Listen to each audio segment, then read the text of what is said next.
అధికార party MP అలాగే ఎమ్మెల్యేల అనుచరులు హల్చల్ చేస్తున్నారు. ఎప్పటికప్పుడు టెండర్ల సమాచారం సేకరిస్తోంది కూటమి. దరఖాస్తుదారుల సమాచారం తీసుకుని బెదిరింపులకు దిగుతోంది. లాటరీలో షాపులు వచ్చినా ఎలా నడుపుతారో చూస్తామంటూ వార్నింగ్ కూడా ఇస్తున్నారట. పుట్టపర్తిలో ఎమ్మెల్యే సింధూరారెడ్డి అనుచరుల హల్చల్కి సంబంధించిన బ్రేకింగ్ న్యూస్ చూస్తున్నారు. ధర్మవరాన్ని పంచుకున్నారు టీడీపీ బీజేపీ నేతలు అనే టాక్ అక్కడ జోరందుకుంది. ఇక కదరులో షాపు వచ్చిన అద్దెకు రూములు దొరకనివ్వమంటూ ఎమ్మెల్యే కందికుంట అనుచరులు బెదిరింపులకు పాల్పడుతున్నారు. పెనుకొండలో 20% కమిషన్ ఇవ్వాలంటూ మంత్రి సవిత అనుచరులు హుకుం జారీ చేస్తున్నారట. ఇక రాప్తాడులో ఎమ్మెల్యే పరిటాల సునీత బంధువులు హల్చల్ చేస్తున్నారు. మడకశిరలో ఎమ్మెల్యే ఎంఎస్ రాజు, మాజీ ఎమ్మెల్సీ గుండెమల తిప్పేస్వామి అనుచరులు బెదిరింపులకు దిగుతున్నారు. ఇక ఉరవకొండలో మంత్రి పయ్యావుల చెప్పిన వారికే టెండర్లంటూ ఓపెన్గా చెప్తున్నారు అధికారులు. సింగనమలలో టెండర్ ఎవరికి వచ్చినా ప్రతి నెల కప్పం కట్టాల్సిందే అంటూ కూడా ఎమ్మెల్యే హుకుం జారీ చేశారు. ఇక రాయదుర్గంలో ఎమ్మెల్యే కాల్వ శ్రీనివాసులు కనుసన్నల్లోని మద్యం షాపుల టెండర్ల వ్యవహారం నడుస్తోంది. తన వాళ్లకే షాపులు దక్కేలా ఎమ్మెల్యే అమిలినేని ప్రయత్నాలు జోరందుకున్నాయి. పుట్టపర్తి నియోజకవర్గంలో ఆన్లైన్ దరఖాస్తులు చేస్తున్న వారిపై ప్రత్యేక నిఘా ఉంచింది కూటమి. దీంతో బెంగళూరులో ఐటీ ఉద్యోగాలు చేస్తూ టెండర్లలో పాల్గొంటున్నారనే ప్రచారం జరుగుతోంది. దీంతో ఎమ్మెల్యే సింధూరారెడ్డి అనుచరులు అప్రమత్తమయ్యారు. ధర్మవరంలో టీడీపీ బీజేపీ జనసేన నేతల మధ్య పోటీ నెలకొనడంతో ప్రాంతాలుగా విభజించుకొని దందా చేసేందుకు ప్లాన్ చేసినట్టు సమాచారం. లాటరీలో మద్యం షాపులు ఎవరికి దక్కినా రూములు అద్దెకు దొరకకుండా ఇబ్బందులకు గురి చేస్తామని కదిరి ఎమ్మెల్యే కందుకుంట వెంకట ప్రసాద్ అనుచరులు ముందస్తు హెచ్చరికలు జారీ చేయడం ఇక్కడ కొసమెరుపు. ఇలా పెనుకొండ నియోజకవర్గంలో మంత్రి సవిత అనుచరుల మధ్య దుకాణాలు దక్కించుకునేందుకు నానా తంటాలు పడుతున్నారు. ఎక్కడ చూసినా ఇటువంటి సినారియోని. ఒకసారి అనంతపురంలో ఏం జరుగుతోందని తెలుసుకునే ప్రయత్నం చేద్దాం. మా ప్రతినిధి చల్లా నాయుడు అప్డేట్స్ అందించేందుకు సిద్ధంగా ఉన్నారు. నాయుడు, ప్రెసెంట్ అక్కడ సిచ్యువేషన్ ఏంటి? అక్కడ ఎటువంటి దందా జరుగుతోంది? మొత్తం మద్యం టెండర్ల అంశం అనేది పెద్ద ఎత్తున రాష్ట్ర వ్యాప్తంగానే పెద్ద ఎత్తున చర్చ జరుగుతున్నటువంటి నేపథ్యం, ముఖ్యంగా అధికార పార్టీ నాయకులు, కూటమికి సంబంధించిన తెలుగుదేశం, బీజేపీ, జనసేన నాయకుల అనుచరులు పెద్ద ఎత్తున దీని మీద చాలా ఆశలు పెట్టుకోవడం అనేది చాలా చర్చ జరుగుతున్నటువంటి ఇటువంటి పరిస్థితుల్లోనే వైపు టెండర్లు వేసే అంశంలో దగ్గర నుంచి ఆన్లైన్లో ఎవరు వేస్తున్నారు, వాళ్ళు ఏంటి అనేది కూడా సమాచారాలు తెప్పించుకుని మొత్తం వాళ్ళని భయభ్రాంతులకు గురి చేసే ప్రక్రియ కొనసాగుతోంది అని చెప్పేసి పెద్ద ఎత్తున జిల్లా వ్యాప్తంగా చర్చ జరుగుతుంది. ఇటువంటి పరిస్థితులను ఏదైతే ఉందో ప్రభుత్వానికి కూడా చెడ్డ పేరు వస్తోంది అని చెప్పేసి కూడా చాలా మంది సొంత పార్టీ నాయకులు కూడా మాట్లాడుతున్నటువంటి నేపథ్యంలో ఏకంగా ఈరోజు ఇది ఏమైనా కూడా మేము అయితే మద్యం షాపుల టెండర్ల విషయంలో మద్యం షాపులు దక్కించుకునే దిశగానే చాలా మంది ముందుకు వెళ్తున్నటువంటి నేపథ్యం అని చెప్పేసి పరిస్థితుల్లో మరి చివరికి దాదాపు 2 రోజులే సమయం ఉన్నటువంటి నేపథ్యం. ఒకవైపు మొత్తం సిండికేట్, కొన్ని నియోజకవర్గాల్లో సిండికేట్ అయిపోతున్నారు అని చెప్పేసి కొన్ని నియోజకవర్గాల్లో చెప్తున్నటువంటి నేపథ్యం, కొన్ని నియోజకవర్గాల్లో మాకు అసలు మా మద్యం షాపులన్నీ మాకే కావాలని ఒకవైపు జరుగుతున్నటువంటి.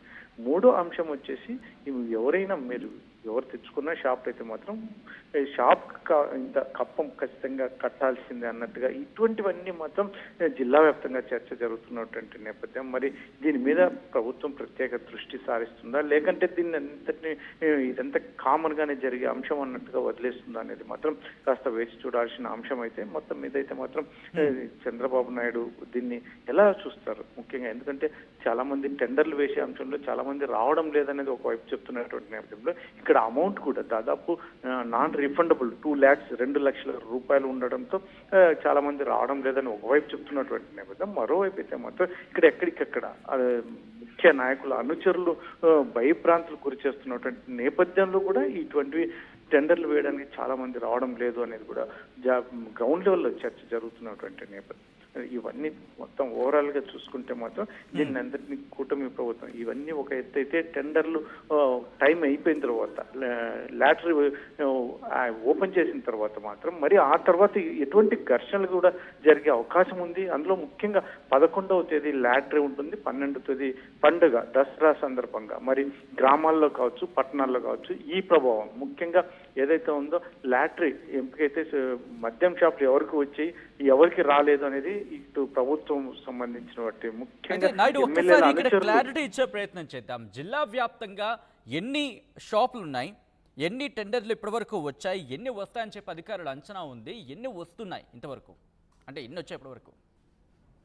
అంటే మొత్తం మీద అయితే మొత్తం ఉమ్మడి జిల్లా వ్యాప్తంగా ఇప్పుడు సత్యసాయి జిల్లాలో 87 మద్యం షాపులకు ఏర్పాటు చేయడానికి అవకాశం ఉంది. అనంతపురం జిల్లాలో 136 షాపులు ఉన్నాయి. ఇటువంటి పరిస్థితుల్లోనే మద్యం ఏదైతే ఉందో టెండర్ల అంశం అయితే మాత్రం ఇప్పటి వరకు చాలా మందకొండిగా వస్తున్నాయి అని చెప్పేసి ఒకవైపు అధికారులు కూడా చెప్తున్నటువంటి నేపథ్యం. ఇక్కడ ఒక 135 ఒకటి, ఒక 220 సంబంధించి ఇట్లా ఈ రకంగానే వచ్చాయి. ఎందుకంటే ఒకటి దీంట్లో 2 lakhs అమౌంట్ అనేది ఒకటి అధికారులు చెప్తున్నారు, కానీ ఇంటర్నల్ గా అయితే మాత్రం చాలా చోట్ల కొంచెం భయప్రాంతాలకు గురై చాలా మంది వేయలేక పరిస్థితులు కూడా ఉన్నటువంటి నేపథ్యమే ఈ ఏదైతే ఉందో టెండర్లు చాలా తక్కువగా నమోదవుతున్నాయని ఒకవైపు చెప్తున్నటువంటి నేపథ్యం. మరి ఇవన్నీ గమనించుకుంటే ఈ ప్రభుత్వం మరి పెద్దలు ముఖ్యంగా ముఖ్యమంత్రి చంద్రబాబు నాయుడు దృష్టికి ఇప్పటికే చాలా పలు అంశాలు, ముఖ్యంగా గ్రౌండ్ లెవెల్లో జరుగుతున్న పలు అంశాలు చాలా వెళ్ళాయని ఒకవైపు చర్చ జరుగుతున్నటువంటి నేపథ్యం.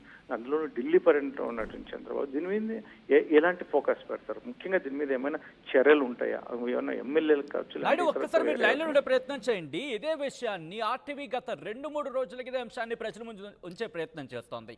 మరీ ముఖ్యంగా టెండర్ల వ్యవహారం ఎలా జరుగుతోంది, అక్కడ ఎటువంటి సినారియో ఉంది, కూటమి నేతలకు సంబంధించి అక్కడ ఎటువంటి ఇష్యూస్ అక్కడ జరుగుతున్నాయి, కూటమిలోనే ఎటువంటి ఇష్యూస్ ఉన్నాయి, దాంతోపాటు ఇటు ప్రతిపక్షానికి సంబంధించి కూడా జత కడుతున్నారు ఈ అంశానికి సంబంధించి అనే అంశాలనే విషయాన్ని ఇటు ప్రజల ముందు ఉంచే ప్రయత్నం చేస్తుంది. ఈ రోజు అనంతపురానికి సంబంధించి ఎటువంటి సినారియో ఉంది అనేది ప్రజల ముందు ఉంచే ప్రయత్నం చేస్తోంది. నాయకులకు సంబంధించి అనుచరులు కూడా ఇక్కడ ఈ అంశానికి సంబంధించి ఈ మద్యం టెండర్లలో కీలకమైన పాత్ర పోషిస్తున్నారు. వాళ్ళు కూడా అంటే అనుచరులు కూడా ఇక్కడ కీ రోల్ ప్లే చేస్తున్న అంశానికి సంబంధించి చర్చ జోరందుకుంది. ఆ విషయాలను కూడా మీ ముందు వచ్చే ప్రయత్నం చేస్తుంది ఆ టీవీ. మా ప్రతినిధి నాయుడు లైవ్లో కంటిన్యూ అవుతున్నారు. నాయుడు, ప్రస్తుతం టెండర్ల వ్యవహారం ఎందుకంటే కొన్ని గంటలు మాత్రమే ఇంకుందనే చెప్పుకోవాలి. సో ఇటువంటి నేపథ్యంలో అక్కడ అధికారులు ఏమంటున్నారు? అధికారులు అయితే మాత్రం మీకు ఎవరు భయప్రాంతాలకు గురవాల్సిన అవసరం లేదు. మీరు నిరభ్యంతరంగా టెండర్ల అంశం ముఖ్యంగా ఆన్లైన్ కావచ్చు, ఆఫ్లైన్ కావచ్చు, మీరు పాల్గొనవచ్చు అని చెప్పేసి ఒకవైపు చెప్తున్నారు. కాకపోతే వీళ్ళు చెప్తున్నట్టు దానికి గ్రౌండ్ లెవెల్లో జరుగుతున్న దానికి పూర్తి పొంతన లేదు అని చెప్పేసి చాలా మంది చెప్తున్నారు.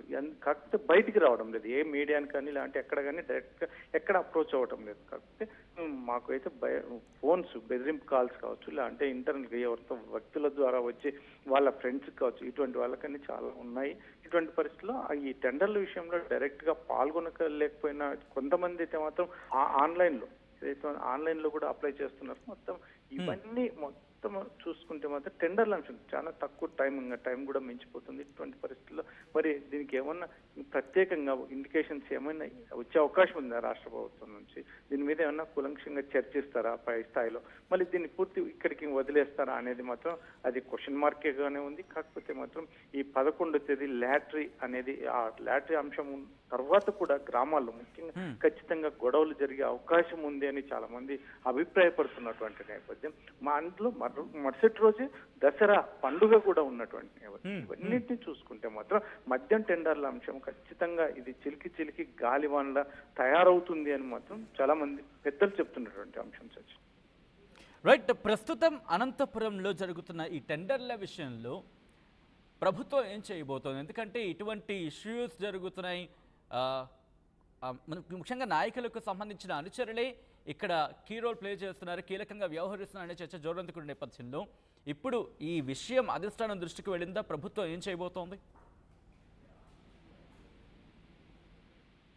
ఆ ప్రభుత్వం వైపు నుంచి ఇంకా ఇంతవరకు అయితే ఎటువంటి ఇండికేషన్స్ అయితే లేవు. కాకపోతే మాత్రం చంద్రబాబు నాయుడు, ముఖ్యమంత్రి చంద్రబాబు నాయుడుకి మొత్తం గ్రౌండ్ లెవెల్లో జరుగుతున్న అంశాలన్నీ కూడా ఖచ్చితంగా తీసుకున్నాడైనా ఏం జరుగుతుంది, దీని మీద మా అధికారులకి ఏమైనా ఇండికేషన్స్ ఇస్తారా, లేదంటే నాయకులకి ఇండికేషన్స్ వస్తాయా, మరి ఇవన్నిటిని చూసి చూన్నట్టు వదిలేస్తారా? ఇదంతా మాత్రం కొంచెం క్వశ్చన్ మార్క్ గానే ఉంది సచిన్. అయితే దీని మీద అయితే పకడ్బందీగా ఖచ్చితంగా ఒక చర్య అనేది అయితే ఉండాలి, లేకపోతే గ్రౌండ్ లెవెల్లో పార్టీ ప్రతిష్ట కూడా దెబ్బతింటుందని సొంత పార్టీ అభిమానులు ఒకవైపు చాలా మంది అభిప్రాయపడుతున్నటువంటి నేపథ్యం. మరి ఇది ఎక్కడికి దారితీస్తుంది అనేది అంటే మాత్రం ముఖ్యంగా చంద్రబాబు నాయుడు తీసుకున్న చర్యల మీదనే ఆధారపడి ఉంటుంది అనేది చాలా మంది అభిప్రాయపడుతున్నారు. రైట్ నాయుడు, సో మొత్తంగా అయితే మాత్రం అనంతపురం జిల్లా మద్యం టెండర్లలో సిండికేట్ రాజకీయానికి సంబంధించి ఎటువంటి పావులు కదుపుతున్నారో మనం చూడొచ్చు. అధికార పార్టీ ఎంపీ ఎమ్మెల్యేల అనుచరులు హల్చల్ చేస్తున్నారు. ఎప్పటికప్పుడు టెండర్ల సమాచారం సేకరిస్తోంది కూటమి నేతలు. ఇక దరఖాస్తుదారుల సమాచారం తెలుసుకుని బెదిరింపులకు లాటరీలో షాపులు వచ్చినా ఎలా